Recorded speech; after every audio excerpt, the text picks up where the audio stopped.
So day 2 of linear programming, we hit on some of these things that were a little more complicated.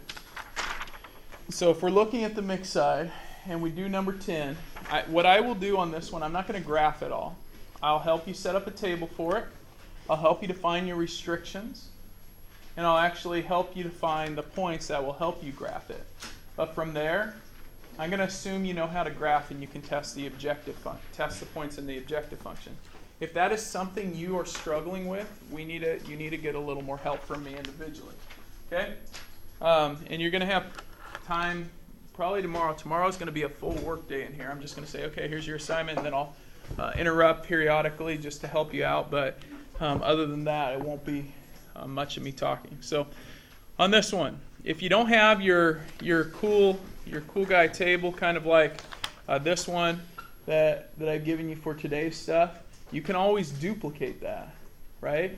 So those of you who, some of you like go to the hassle of actually running copies, some of you will just duplicate it on your paper, right? If I'm doing that, first thing I want to know is my variables. Okay, so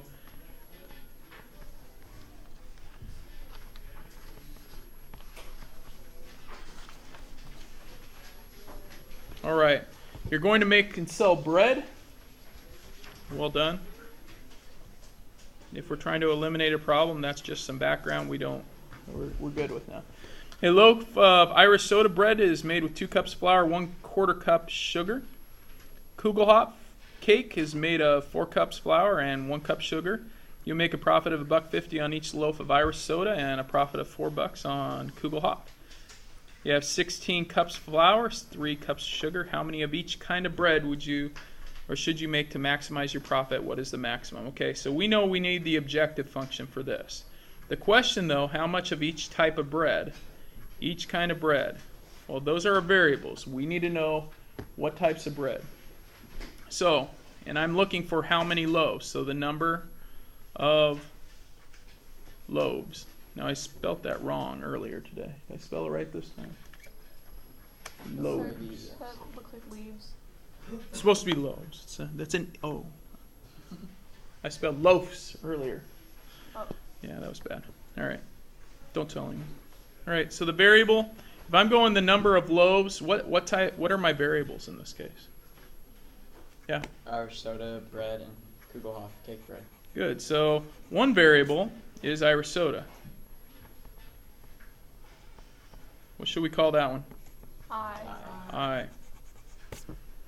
All right. The other variable is Kugelhopf. And we'll call that one K. Okay. Okay? Okay. All right. Okay. Other thing we need is commonalities. What do those things have in common? So as you're reading through the problem and you get rid of the numbers, a loaf of Irish soda bread is made up of flour and sugar. Kugelhopf is made up of flour and sugar. You'll make a profit of this much. You'll make a profit for Irish soda. You'll make a profit for Kugelhopf. Let's see. And you have flour and sugar. So what thing do we just keep talking about? Flour and sugar. Flour and sugar. Okay? Flour, sugar. Those are your commonalities, the things you have in common. Are we going for a profit or a cost? Profit.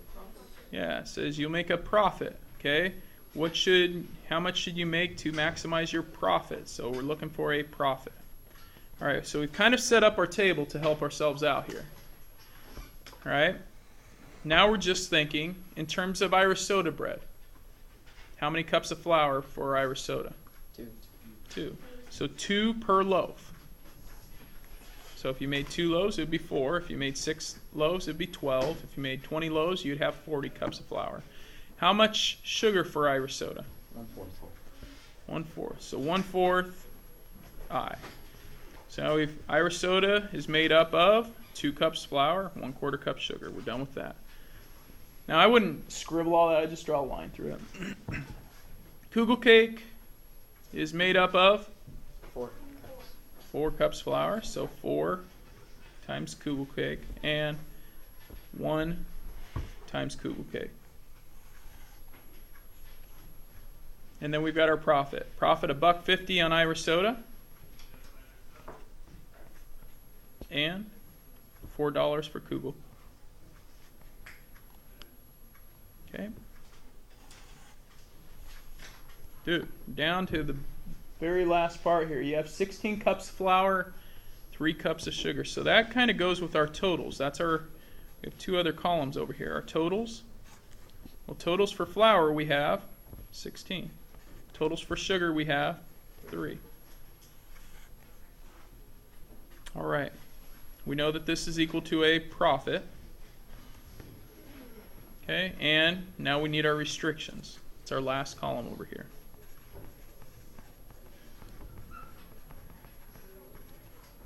All right. So our restrictions, I'm going to have to move this there.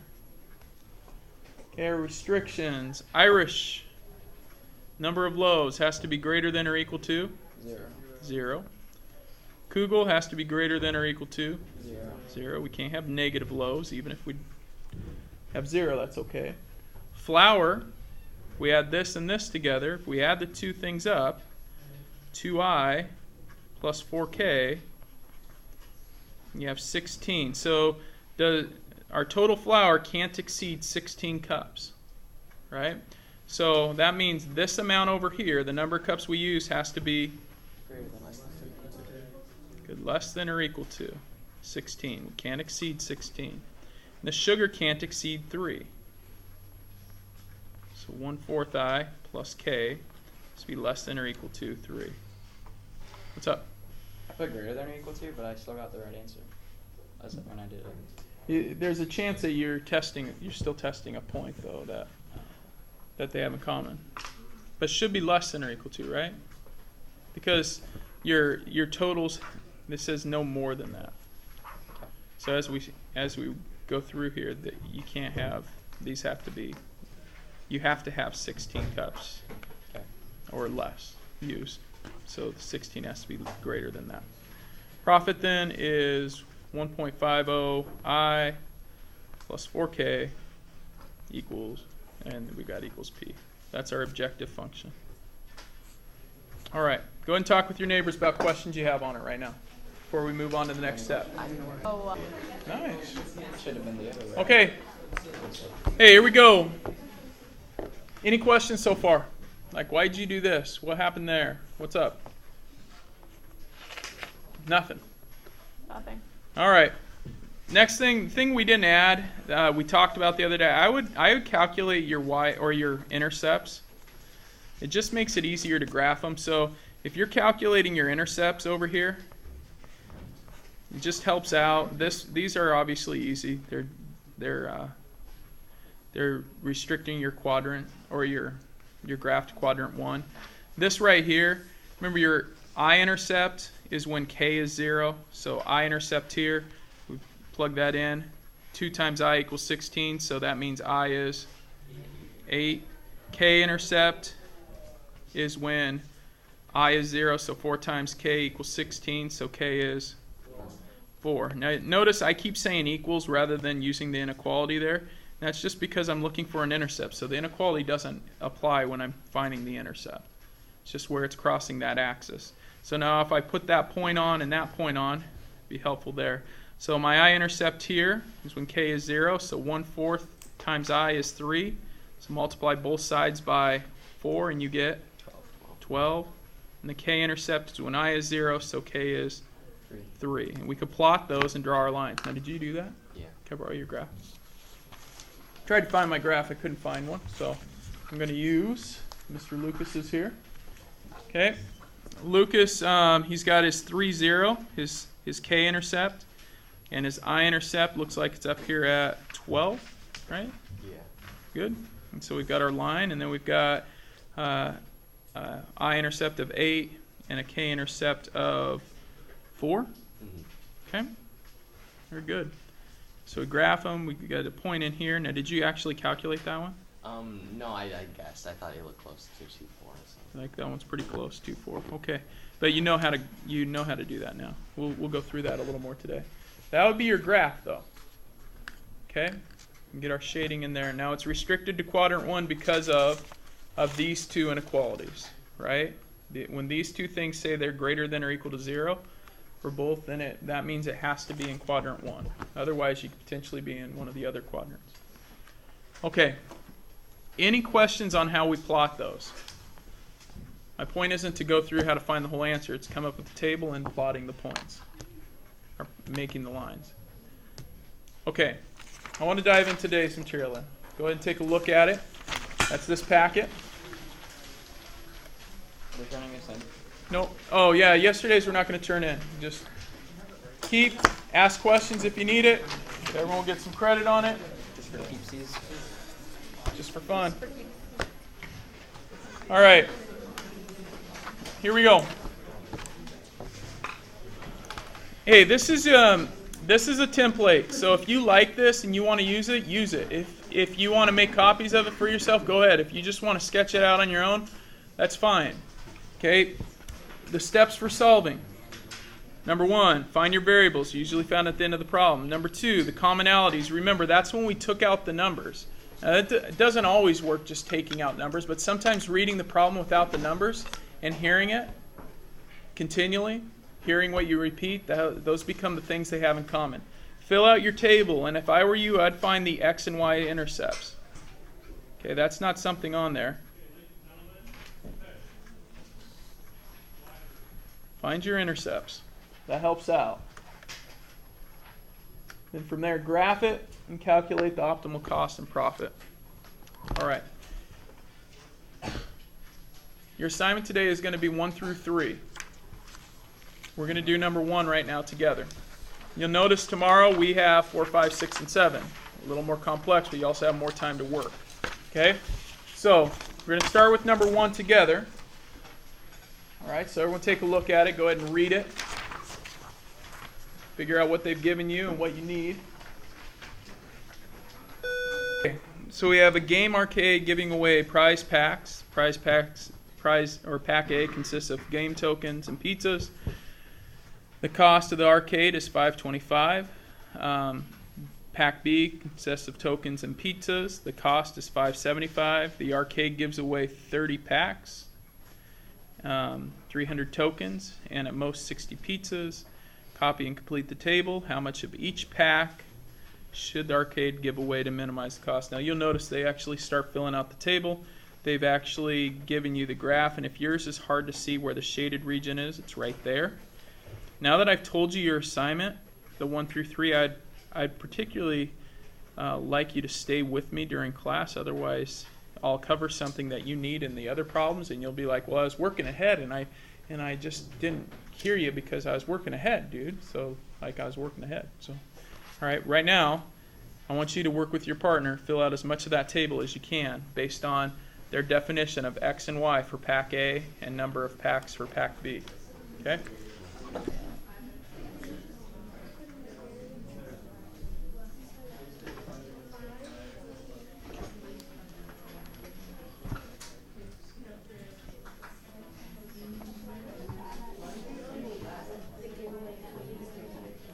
All right, here we go.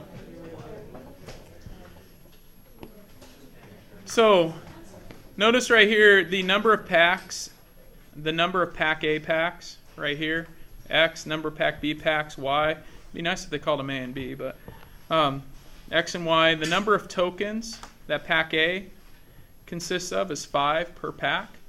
The number of tokens for Pack B consists of, Pack B has how many tokens? 15 tokens. So 15 per pack. So that's 15 times Y. Okay. The number of pizzas for Pack A. How many pizzas per pack? A? 2. So we write that as 2X. And how many pizzas for Pack B? 1. So 1Y. Okay. And then the cost for Pack A is? $5.25. The cost is $5.75. Cost for Pack A is $5.25, yeah.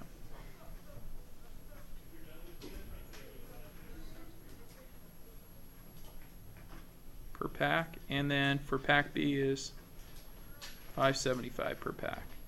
Would there be an X on the end of it, or? Yep, because per pack. So that's how much you earn per pack of them. Okay, and we're obviously looking for a minimize the cost. They've said cost here, so this is going to be C. Our total number of tokens we have is 300. Okay, so we have 300 tokens, and we have 30 packs and 60 pizzas. They already put the 30 in there, so 60 right there. How many made it that far? Okay, any questions up to there? All right, so if we're setting up our inequalities, we need to have some inequality symbols in here and our restrictions here. They didn't give you that column, and some of you just kind of put them in as you have them up here, but number of packs. Well, our packs, they say it cannot, or the arcade gives away at least 30 packs. So the number of packs that we give away, that's over here, has to be greater than or equal to 30. Gives at least 30 away. Okay, so that plus that is greater than or equal to that. Now some students just write it in like that. Okay, number of tokens. The tokens, 5x plus 15y. In this case, they say at least 300 tokens. So the number of tokens that we give away has to be greater than or equal to 300. And then the number of pizzas, 2x plus y. They say at most 60 pizzas. So that means the number of pizzas cannot exceed 60. So the number of pizzas we give away has to be less than or equal to 60. And then we have our objective function. Our objective function says the cost is equal to 525 x plus 575 y. I like to box the objective just to remind myself that that's my objective function. We don't graph the objective function. Okay, now some of you go, that's kind of a waste of my time, McCoy, doing all the restriction stuff because they've already graphed it for me, see? I'm like, dude, I had forgot they graphed it for you. Man, that's super swell. So why do all that? Well, let's go ahead and list all of our coordinates. Since they've already graphed it, if we're going to just go ahead and use all of our points or that region so that we can figure out the minimum cost. Go for it. Yeah, the place where we're stuck, the reason why it gets difficult, obviously right here we can figure that out. That looks like coordinates for D are 0, 60. Coordinates for A are 0, 30. 0, 30. So we have A, 0, 30. We have B, C that we need. And then we have D, which is 0, 60. Okay. We have to find these two. And these two are a little more complex. This is the problem that some of you ran into the other day. So if I'm trying to find those two, I need to be able to find that line and find the point of intersection. So it would be really helpful if I knew my intercepts over here because then I can identify which of those lines they are. Okay, so right now, let's calculate our x-intercept here. X equals 30. Good, x equals 30. Y equals 30. Okay. Right here, x equals 60. You put 0 in for y. 5x equals 300, so x is 60. Put 0 in for x. Y equals 20. And here, x-intercept is 0 in for y, 30, and y-intercept is 60. Okay, so we've got our intercepts. Didn't take a long time, took about 30 seconds to figure them out, but what that does is it helps us to quickly go, okay, this line I'm looking at right here has an x-intercept of 60 and has a y-intercept of 20. X-intercept of 60 and y-intercept of 20 is that line right there. Okay, that means the name of this line right here is 5x plus 15y, and I'm going to put equals 300 because I don't care about the inequality symbol right now. I'm not graphing it. I'm just trying to find where it intersects this line that has a y-intercept of 60 and an x-intercept of 30. Y-intercept of 60, x-intercept of 30 is right here. So this line has the name of 2x plus y equals 60. So if I'm trying to find where they cross, I have to set these two pieces up. 2x plus y equals 60, and 5x plus 15y equals 300, and I have to solve. I want you to find the x-intercept and the y-intercept right now using either, obviously graphing didn't help, so what are the other two methods we have? That's why you had us do that. Substitution or elimination. Yep. There you go. Find it. There's a quick short. Okay. Hey, there's a quick shortcut right here. If you reduce this equation, I'm going to reduce it. I'm going to divide it by what? 5. By 5, or multiply by 1/5 is usually how we'd write that. Okay, but divide by 5 or multiply by 1/5, that gives me 1x plus 3y equals 60. Okay, and then this one, if I want to bring that over, 2x plus y equals 60. Okay, I could have decided to multiply this one by what? 3. By 3, or better yet, negative 3. If I multiply that top one by negative 3, it ends up making this a 6, negative 6. It makes this a negative 3, and it makes this Negative 180. negative 180. Okay, and now I can add straight down. Benefit of doing that, those cancel.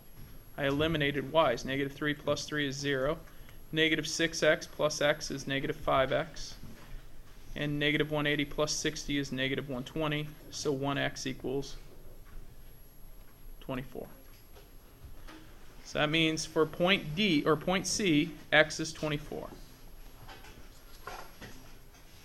Y is, well, we use that, plug it into one of these. Doesn't matter which one. Since this one's on the bottom, I'll use this one. Be nice to have the reduced version of it, so I'm going to use the reduced version. Okay, so that was our divided by 5 one. Okay, put 24 in. 24 plus 3y equals 60. So 3y equals 48. No, 3y equals 36. Thank you. 36. So 1y is 12. All right, 24, 12. And we'd have to go through the same process to find point B. Okay, I want you guys to calculate point B. So would 24, 12 be where it intersects? Yep, 24, 12. That's the coordinates for point C. Go ahead and find 12 or point B now. Hey guys, if you're having a hard time for B, think about your line. There's this line and this line. Those are the two lines that intersect for B, right? Is that showing up okay up there? Kinda. Okay, this guy and this guy. Those are the two lines you're looking at to find this point. Okay, so your equation, you already have this equation, right? So we have our 5x plus 15y equals 300. That's one equation. Let's kind of separate those. And then there's this line that crosses at 30 and at 40. 30 and 40, if we look back at our y-intercepts, we don't have a 30 and 40. That's not good. Oh, sorry. 30 and 30. 30 and 30. Thank you. 30 and 30 is this one right here. So that has to be our second line. So x plus y equals 30. Use those two to solve for x and y.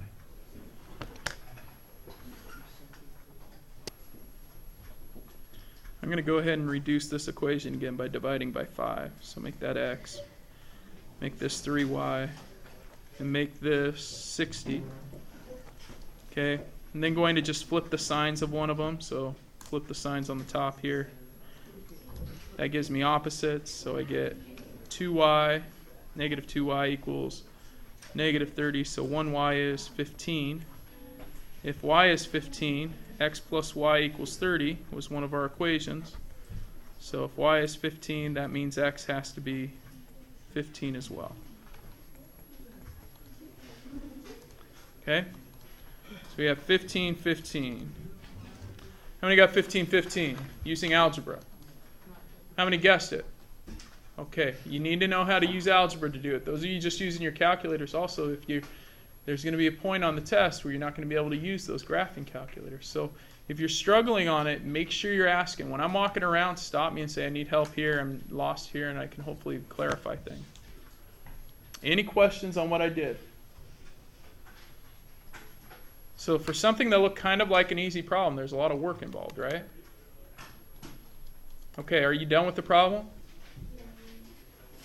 No, you've now got to answer the question. We've completed the table. How many of each pack? Well, you've got to use your objective function and test those points.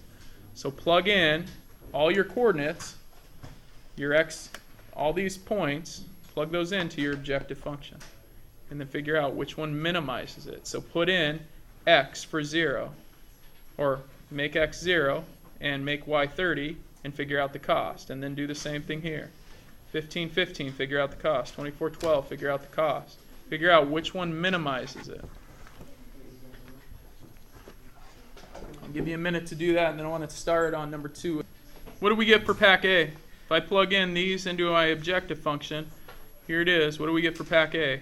172.5. 172.5. How about B? 165. How about C? 195. And D? 343.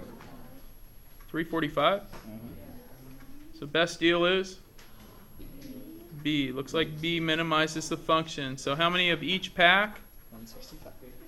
15 pack A Numbers. and 15 pack B.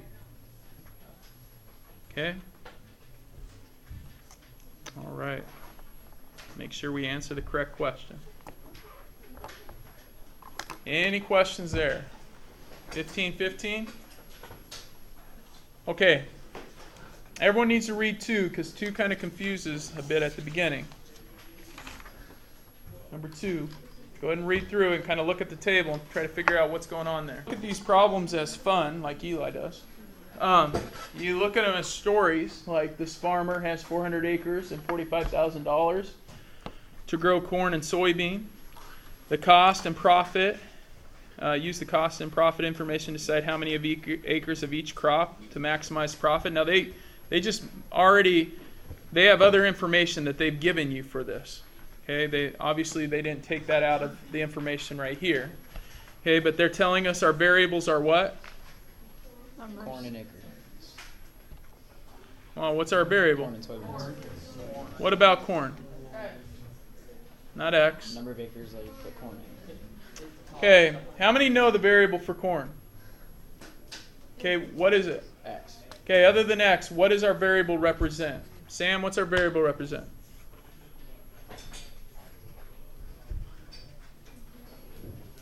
Come on, guys, get serious about it. Gabby, what's our variable represent? Number of acres of corn. Okay, Sam, redeem yourself. Soybean.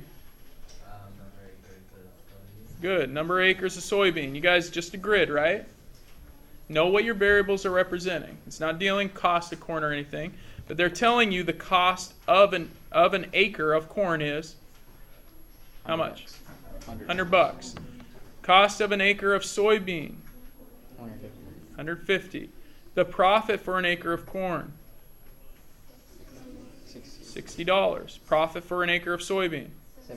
75. Now, we're missing a couple rows here. We're missing total, or columns, excuse me. We're missing totals, and we're missing restrictions. Now, I obviously am not going to fit my restrictions right here on mine. You might on yours, but my totals are important because I still need to get that from here. My totals, if I'm looking at acres, do they tell me how many total acres I have? Yes. Looks like 400. Do they tell me how much Well, they give me a number here. Is that a cost or a profit? Justify to your neighbor, is this cost or profit? Where does this go? Does it go here or here? It's profit because It's cost. it's available. Like you're spending. It's cost Why is it cost? because the equation would have to be 100x plus 150y is less than or equal to 45,000 because that's how much he has to spend. Okay, good. That's how much he has. This is how much he has to spend. That's why it's a cost. Now they're asking us to maximize the profit. That means this equals P. P. This is that's our objective function. These become our restrictions. And we can also add the restriction, x has to be greater than or equal to 0, and y has to be greater than or equal to 0. You guys have to fill in the inequalities and graph it and answer the question. Okay, you got 2 and 3 to finish. You should have graph paper left from yesterday's, otherwise there's some on the back.